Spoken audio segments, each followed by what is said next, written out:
თითქმის მთელი შეხვედრის განმავლობაში დარბაზი სკანდირებდა ილია. გესმოდა ეს და რამდენად მოქმედებდა შენზე. ჩემზე ეს არ მოქმედებდა. პირიქით, мотивაციას მაძლევდა. მე მიყვარს ისეთ ადგილებში ჩასვლა, სადაც ყველა ჩემს წინააღმდეგაა და იმის დამტკიცება, რომ საუკეთესო ვარ. აქაც ზუსტად იგივე იყო. სისხლიანობა შევინარჩუნე, რაც არ უნდა იყვირო, მე ჩემი საქმის გასაკეთებლად გამოვდიოდი. ასეთ სიტუაციებში ადრეს ყოფილვარ. ეს არ არის ჩემი პირველი შეხვედრა, სადაც ჩემს წინააღმდეგ არიან. და თავს კარგად ვგრძნობდი. ანუ ელოდი რომ ასე მიგიღებდნენ? თუ მაინც გქონდა ეჭვები, როგორ შეხვდებოდნენ?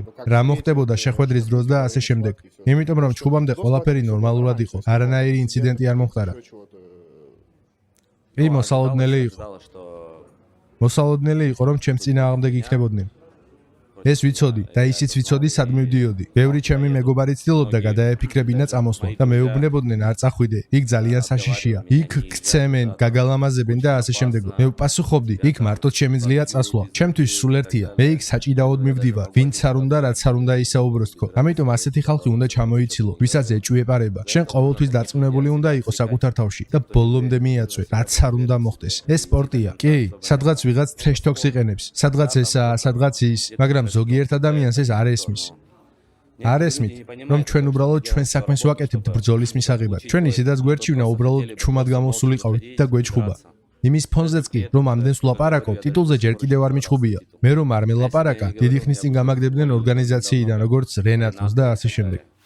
ამ კვირაში პედი პიმბლეტბა გისაყვედურა. საერთოდ გაურკვეველია რით არის დაკავებული. სულ ჭიდაობს, სისულელეებით ერთობა, დროა ბრძოლებს დაუბრუნდეო. მოусმენ და კოლბისთან შეხვედრის შემდეგ დაბრუნდები, თუ ისევ გააგრძელებ ჭიდაობას. ამას UFC-მ უნდა დაუგდოს ყური და ტიტულზე ბრძოლა მომცეს.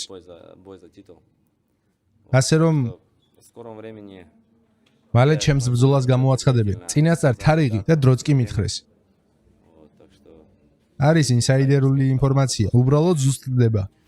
ვერ ვიტყოდი რომ შენი შეხვედრები მშვიდია. ხშირად ხდება ხოლმე გაწევ-გამოწევა. აი ახლაც კი შეხვედრის შემდეგ თითქოს ბრბოში გადახდი და აქ უფრო მეტად რისკავ, ვიდრე თვითონ შეხვედრაში.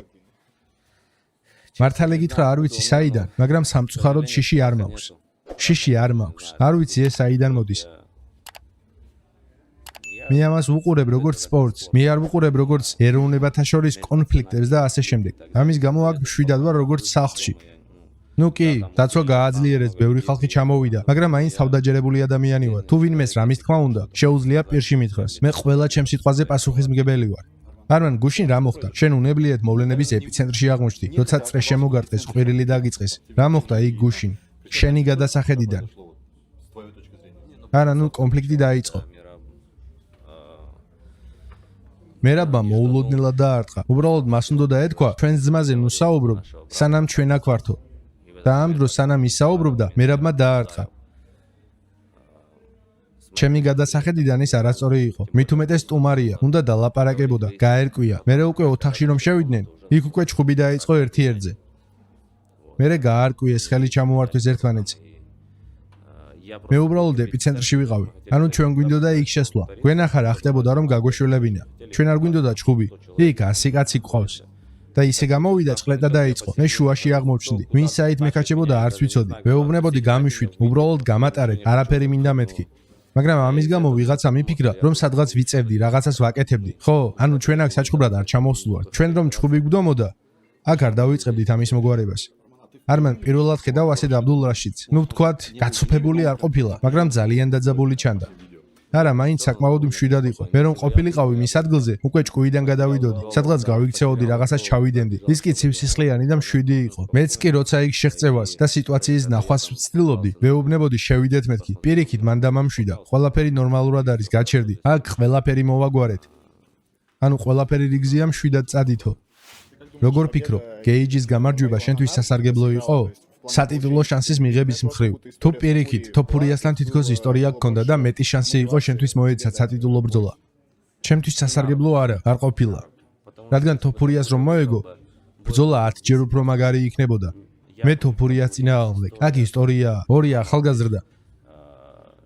ამჟამად ტოპ მებრძოლის 70 კილოგრამში.